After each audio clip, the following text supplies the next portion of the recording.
Good evening, everyone. My name's Jeff Higley. I'm with Hotel News Now. I'm here standing with Stephanie Ricca and Danielle Hess from Hotel News Now, and we're at Halloween at the Arizona Biltmore for the 2017 Lodging Conference. You know, there was nothing spooky about what was going on today. Even though there's ghosts and goblins running around getting ready for this Halloween party tonight, everything seems to be normal for the hotel industry. It's almost starting to sound like a broken record. You know, there are no demons lurking in the bushes that we can see. The pipeline is still full, but it's in check. Underwriting remains very tough, which keeps more loans from happening, which means construction will continue to be held in check. Occupancy steady, RevPAR is growing at a slow but steady pace. Hotel valuations are stable and the transactions amount are stable. More people are traveling than ever, which bodes well for the hotel industry because they're looking for experiences that they can post on social media. Bernie Baumhall, the chief economist for a group called the Economic Outlook Group, said he expects consumers to even spend more money over the next 2 years on travel, which again just keeps the hotel industry churning and churning. But the question of the day seems to be, how do you describe the current landscape in the hotel industry?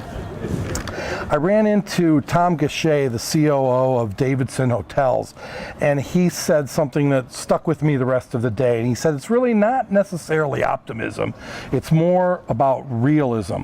You can't change the market, so you take what you can get and do your best to beat your competitors. I think that's great advice in any environment, but as the industry is trying to prolong this extended upturn that we're experiencing, this is probably the best time ever to take that advice. Danielle, what did you learn from today? You know, I heard a lot about hotel security today. I heard a lot about people that are, either reevaluating their security strategy or maybe just thinking about it in the industry as a whole. And an interesting part that I heard was, you have the technology to make your security good, but people were saying that it really depends on, the people. Your security should know your guest as well as your front desk does. Yeah, that's interesting because the one thing that was told during the Economist presentation, again, the slide, which I thought was the scariest slide of the day, talked about the cyber attacks and the security needed to keep those in check. So it's definitely something we all have to keep our eye open for. Steph, how about you? What was your key of the day? Well, and speaking to that, that's part of the reality. When you talk about hearing that mood that people are working with what they have, making the most of what they have, things like cyber attacks and cybersecurity are part of that reality.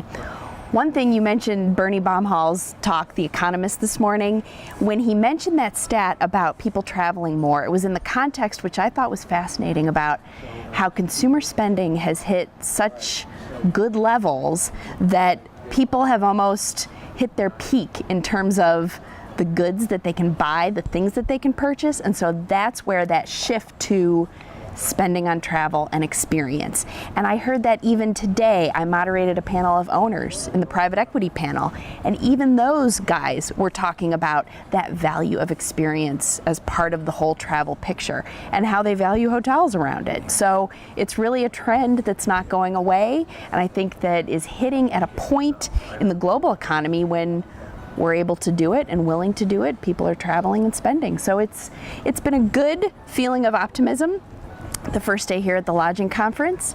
Stay tuned to Hotel News Now, and there will be more to come. Thank you.